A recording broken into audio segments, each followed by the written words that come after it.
Hi, accounting nerds. I hope you're all doing good and welcome back to another video.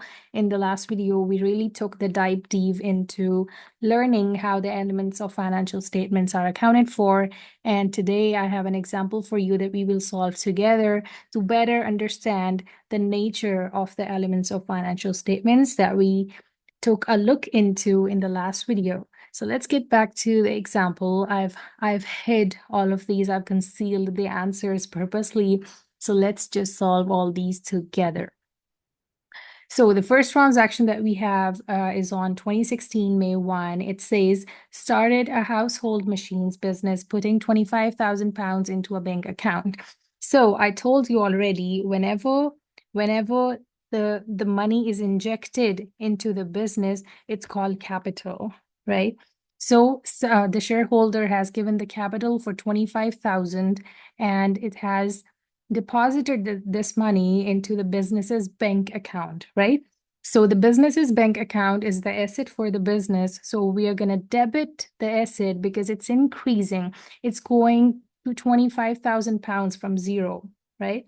And the credit is going to be the capital account because whenever the capital increases, it credits because that's how the nature of this element is, right? The second transaction is on 3rd May. It says bought equipment on time from house supplies for 12,000 pounds, right?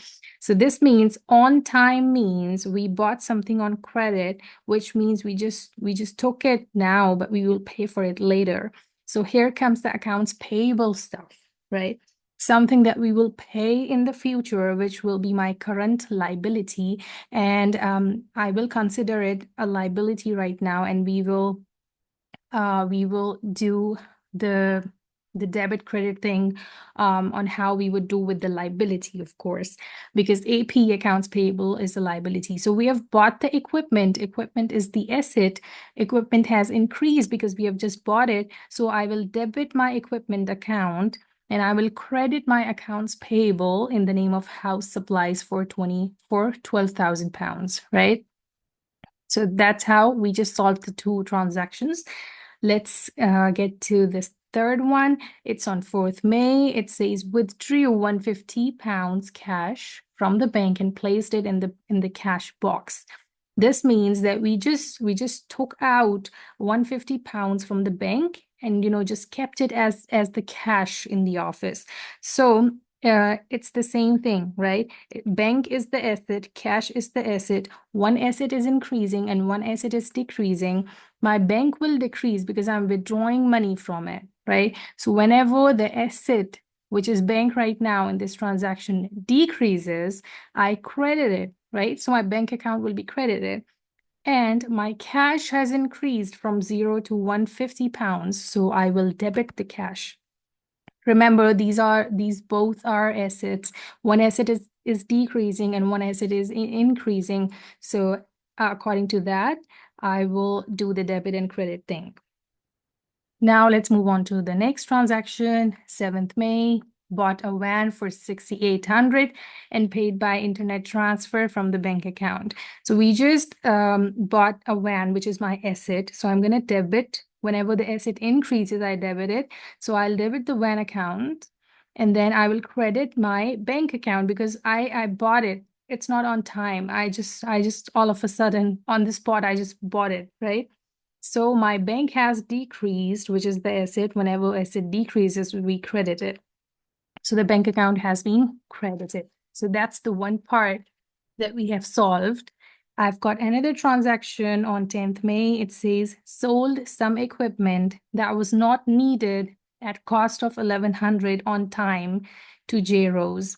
So here you see we bought some equipment. Here we are selling some equipment. Sold some equipment that was not needed.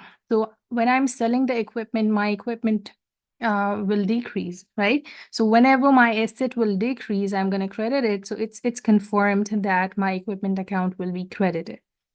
Now, I'm giving this equipment to J Rose on time, right? On time means I'm giving it him right now, but then I will receive the money later. So here comes the accounts receivable thing, which is the current asset, which means I will receive this money near in the future, right? So J Rose is going to be my accounts receivable. So I'll debit the account in his name because my accounts receivable is increasing, which is my asset. I hope it makes sense. It's like very simple. Another transaction returned some of the equipment costing 2,300 to house supplies.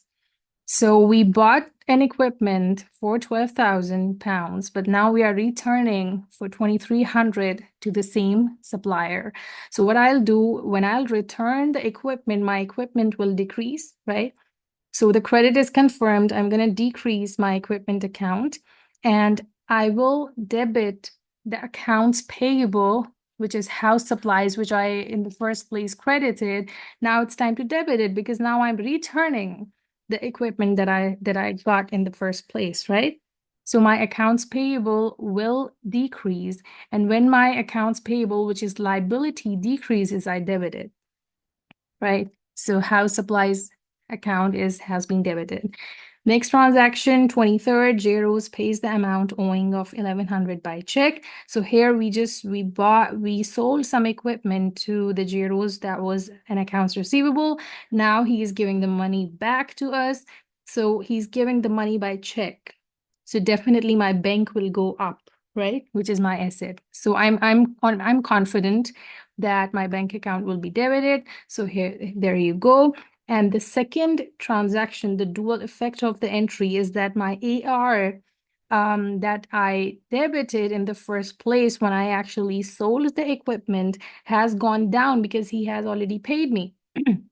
Right? There is nothing else that I will receive from J Rose because he had to give me 1,100 and now he has given me 1,100. So there's nothing that he owed to me now, right? So my J Rose account will be credited because my AR is decreasing, my asset is decreasing. I'm just going to credit it, right? So 1,100 debit, 1,100 credit equals 0, right? Plus minus 0. Now he owes nothing to us, neither we owe him anything, right? That's all. The account has been closed for J Rose. Now comes the other transaction, 28th May, bought another van for 4,300, paying by check. This is very simple. We just bought a van and we just paid it. So my van, which is the asset, which is my non-current asset, I'm simply going to debit it and I'm going to credit the bank account because I'm paying from the check, right? There you go. And last transaction, it's paid 9,700 to house supplies by internet transfer from the bank account. So let's look at the house supplies, what has been going on. We bought the equipment for 12,000 initially, and then we returned him for 2,300. So the net that we owe to him is 12,000 minus 2,300, which is 9,700. Right, so finally we are paying him. So when we'll pay him, my bank account will go down. So I'm sure that my bank will be credited. And the second part of the entry is that I'll debit my house supplies because my liability is decreasing because I'm paying him now, right? I'm paying the money that I was owing to the house supplies. So liability is decreasing because I'm paying him. So whenever liability decreases, I debit it. So house supplies will be debited. And that's how we just solved the question. We are good on it. I think it's super easy. We can now create the journal entries. In the next video, I'll actually create the journal entries with the amounts, and then we'll move on to the T accounts using the same example, and then trial balance, and then financial statements, which is profit and loss and balance sheets, because that's what the goal is. The goal is to create the statements, and that's why we do all these steps, right? Journal entry, ledgers, trial balance, and then the reports. So stay tuned for the next video where I will make the journal entries and the ledgers and then the trial balance. Thank you so much for watching, and let me know if you got it or you still have confusions. Let me know, and thank you for watching.